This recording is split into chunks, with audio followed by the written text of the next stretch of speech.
바른미래당 얘기를 해보겠습니다. 지금 뭐 내용이 계속되고 있는데 어제 손학규 대표가 안 물러난다라고 얘기를 했습니다만 오늘 오전에 또 당 최고위에서 면전에다 대놓고 물러나라라고 얘기를 했습니다. 오신환 새 원내대표가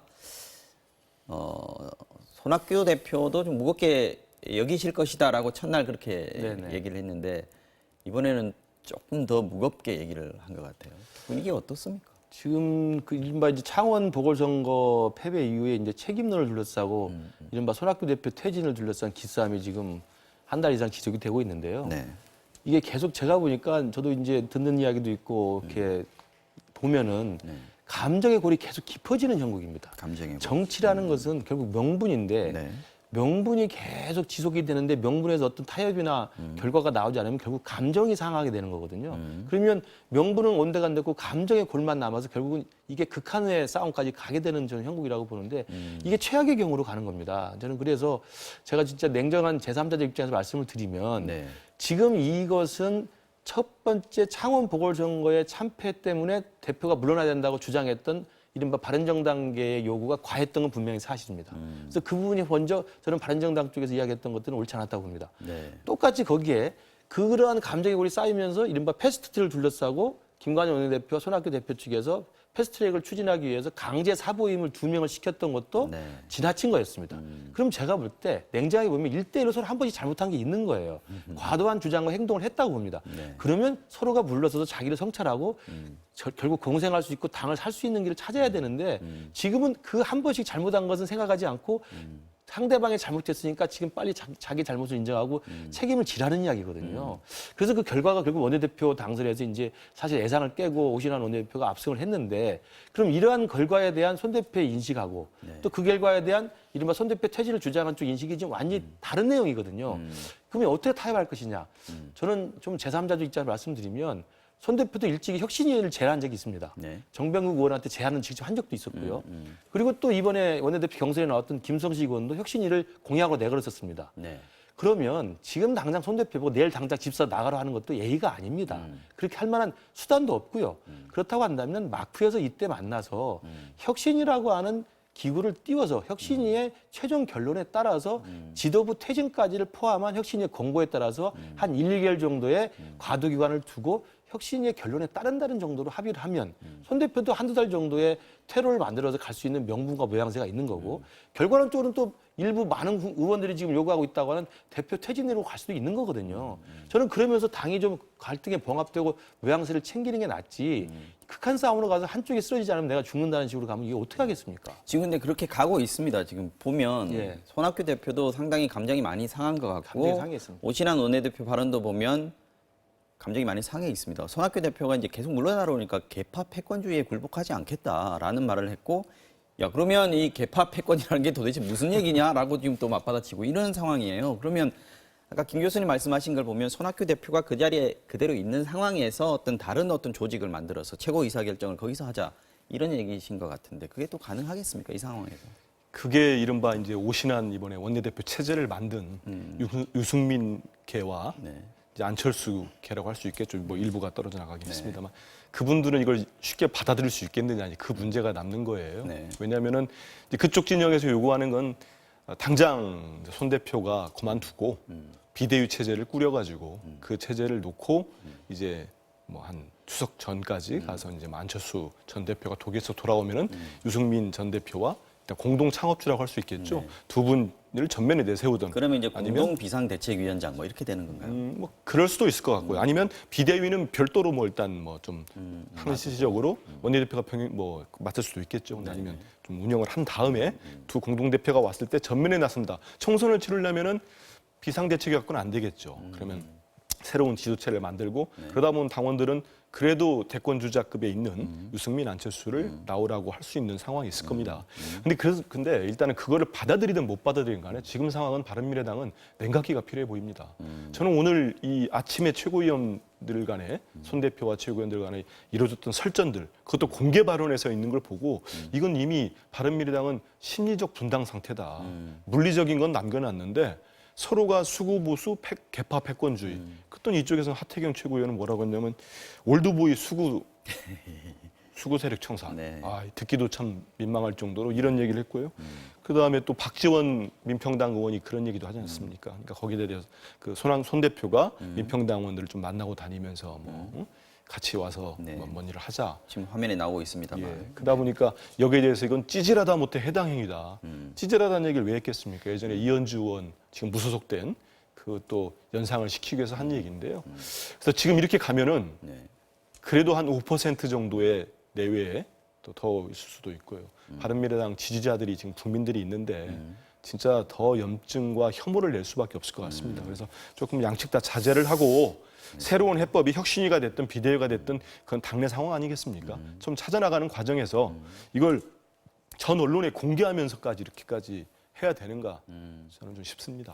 지금 조금 전에 그 한의원께서 말씀하신 그 손학규 대표가 민평당 의원들 만나가지고 유승민 의원 몰아내자 우리 당으로 와라 이렇게 얘기했다는 발언. 이거 뭐 박지원 의원이 전에 방송에서 얘기를 한 모양인데 이게 뭐 사실인지 아닌지는 뭐 확인할 수 없는 거고요. 손학규 대표는 아니라고 하실 텐데 아직 강하게 이제 부인하고 있는 것 같지는 않은 상황이고요.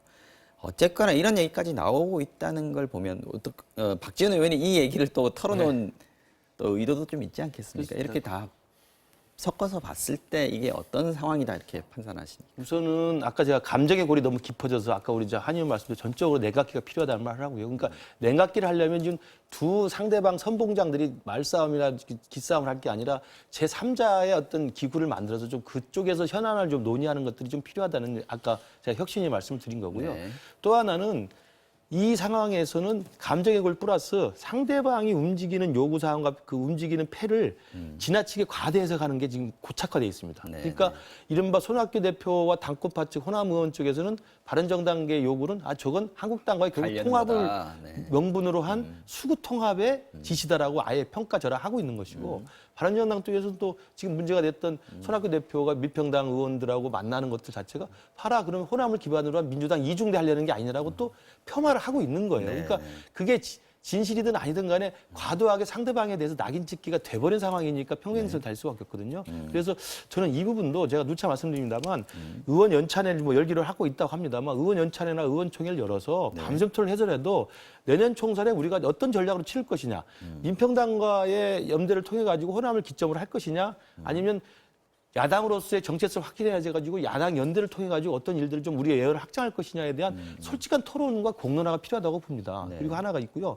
두 번째는 여기에 저는 박지원 대표가 저런 걸 공개하는 이유를 도저히 알 수가 없습니다. 그러니까 저도 이거 의도가 있다 이렇게 아니 박 전 보이시는데요. 대표가 다른 당에 대해서 애정을 가지고 바른미래당이 제3지대에서 훌륭한 견실한 정당으로 잘 쓰기를 바란다라고 말하는 걸 누가 뭐라고 하겠습니까? 그러나 손학규 대표하고 은밀하게 있었던 거라고 이야기하는 내용을 왜 본인이 제3자 입장에서 이야기를 합니까? 그것도 공개적인 방송에서. 저는 아까 우리 한 의원님 말씀대로 손학규 대표가 빨리 나와야 된다는 거 그럼요. 아니겠습니까? 빨리 나와달라는 거고 민평당 몹집을 좀 키워서 좀 더 제3지대에 텐트를 치자는 이야기인데 이해는 됩니다만 정치도 이상 있을 수 없는 일이죠. 그래서 저는 한 의원 말씀대로 박 전 대표도 이제 방송 나오는 걸 좀 자제해 주시는 게 낫지 않을까 싶습니다. 바른미래당 입장에서 볼 때는 막말에 해당하는 그렇습니다. 거라고 보시는군요. 알겠습니다. 다른 얘기 좀 해보겠습니다. 저 어저께 굉장히 뭐 하루 종일 화제가 됐던 얘기죠. 이재명 경기지사 1심 결과가 나왔는데 예. 모든 혐의에 대해서 지금 무죄가 나왔습니다. 이렇게 되면 뭐 앞으로 이재명 경기지사가 대권 주자로서의 잠룡으로서의 위치를 다시 좀 회복했다 이렇게 평가를 할 수 있는 건지 아니면 아직까지 뭐 대법원 판결이 나온 확정 판결이 나온 건 아니니까요. 어떻게 보십니까? 일단은 2심, 3심이 남긴 했습니다. 그게 뭐 대충 3개월 잡으면 올 연말까지는 이제 최종 대법원가 나올 건데요. 근데 1심만 놓고 본다면 뭐 제가 법조인은 아닙니다만은 1심만 놓고 본다면 이 지사 입장에서는 정말 이 날개를 달 수도 있는 아주 긍정적 환경이 만들어진 건 분명한 것 같습니다. 왜냐하면 일단 경찰과 검찰을 거치면서 한 6개에서 7개 있는 혐의들이 좀 있었습니다. 뭐 이런 여배우 스캔들도 있었고요.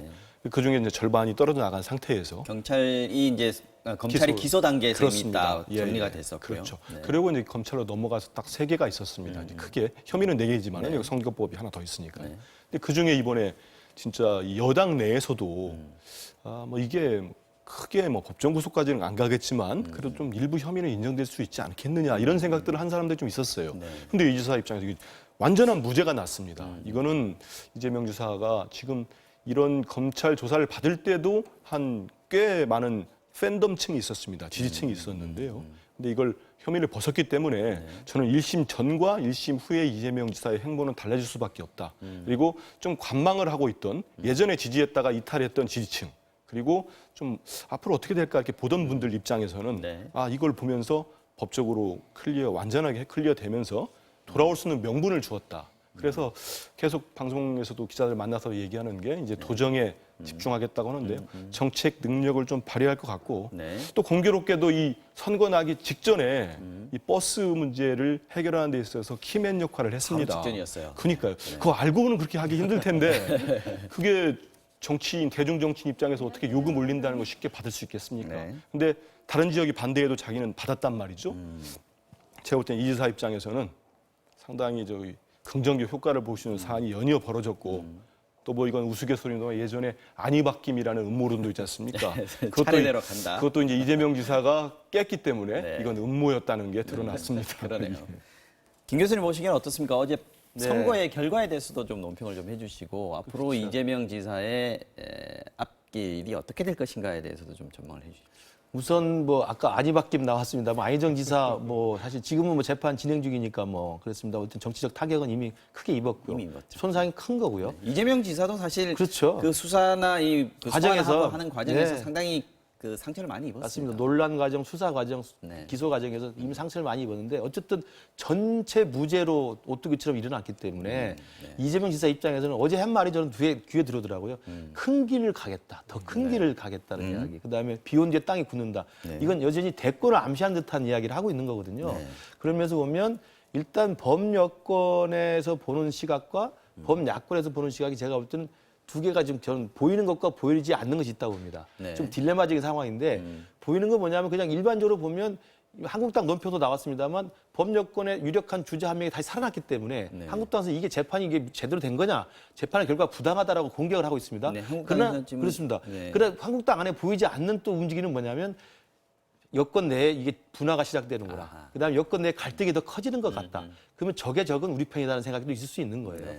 그렇기 때문에 보이는 것과 보이지 않는 게 다른 거고 저는 민주당 내 분위기도 저는 같이 있다고 생각합니다. 네. 아 재판이 판결이 좀 다행스럽다. 도정에 다시 복귀해서 도저히 이끌기 바란다라는 공식 멘트 외에 네. 아 친문 진영에서 보면 친문 진영이 가장 껄끄러운 존재가 사실은 이재명 지사이고 아까 한 의원 말씀대로 일정한 팬덤층을 공유하고 있는 어떻게 보면 리틀 로미온과 같은 현상을 몰고 다니는 분이거든요. 그런 분이 다시 살아났다?